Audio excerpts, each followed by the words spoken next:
खबर आ रही है असलम मुखिया साहब जो हमारे स्टेट के सेक्रेटरी थे और पार्टी के गोपालगंज के बाई इलेक्शन के कैंडिडेट भी थे, उनकी हत्या की खबर आ रही है। ये बिहार सरकार और बिहार के एडमिनिस्ट्रेटिव सिस्टम पर एक करारा तमाचा है। पिछले महीना हमारे आरिफ जमाल साहब को, जो डिस्ट्रिक्ट कन्वीनर सीवान थे पार्टी के, उनको मार दिया गया, फिर असलम साहब को मार दिया गया। आखिर नीतीश हुकूमत से हम पूछना चाहते हैं कि कितने असलम, कितने आरिफ, कितने आदिल, कितने अख्तर को आप लीजिएगा जान? आखिर आपका एडमिनिस्ट्रेटिव सेटअप क्या है?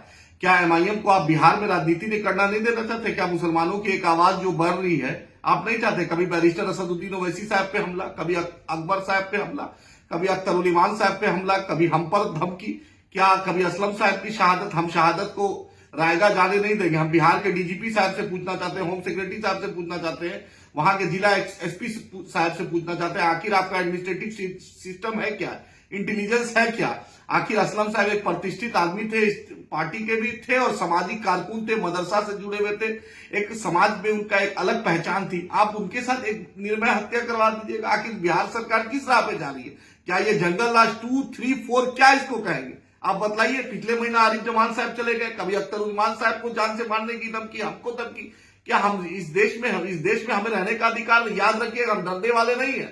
हयात मौत का मालिक अल्लाह है, अल्लाह है, अल्लाह है। लेकिन याद रखिए कि बिहार सरकार की नाकामी, असलम साहब की खून रायगा नहीं जाएगी। मजलिस इत्तेहाद मुस्लिमीन इस मामले को हम सुप्रीम कोर्ट तक ले जाएंगे।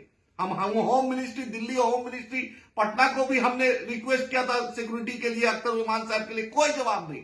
यही क्या आप चाहते हैं? मुसलमानों की लाश पे आप राजनीति करना चाहते हैं? हाँ, हमारे खून का, हमारे लहू का कोई कदर नहीं।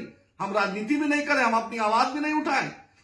हम असलम साहब के कातिलों को बिहार सरकार से अनुरोध है, जल्द से जल्द पकड़े, 24 घंटा के अंदर पकड़े। बैरिस्टर असदुद्दीन ओवैसी साहब, अख्तर उल ईमान साहब गोपालगंज आ रहे हैं और हम उनकी शहादत को, आरिफ जमान साहब की शहादत को हम उसको जाने नहीं देंगे, उसको बर्बाद होने नहीं देंगे। इंशाअल्लाह ताला मजलिस इत्तेहाद मुस्लिमीन जद्दोजहद करेगी और मुसलमानों और मजलूमों की आवाज बिहार में जिंदा रहेगी और हम जद्दोजहद करेंगे। हम असलम साहब के पूरे परिवार के साथ हैं। नीतीश जी से आपसे अनुरोध करते हैं, आप वक्त के मुख्यमंत्री हैं।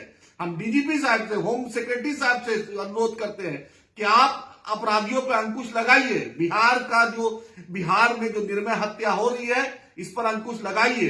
हम जद्दोजहद करेंगे और हम कल बैरिस्टर साहब भी आ रहे हैं, अख्तर साहब भी आ रहे हैं और इंशाअल्लाह ताला हम इस मुद्दे को सीएम, गवर्नर, चीफ सेक्रेटरी और होम सेक्रेटरी के बाद में उठाएंगे। हम चुप नहीं रहने वाले। एमआईएम के कभी कारकुन से गुजारिश है, आप आइए गोपालगंज, हम उनके साथ खड़े हैं, उनके परिवार के साथ खड़े हैं। इंशाअल्लाह ताला अल्लाह उनको जन्नतुल फिरदौस में आला से आला मुकाम दे और हम उनके साथ, उनके परिवार के साथ खड़े हैं।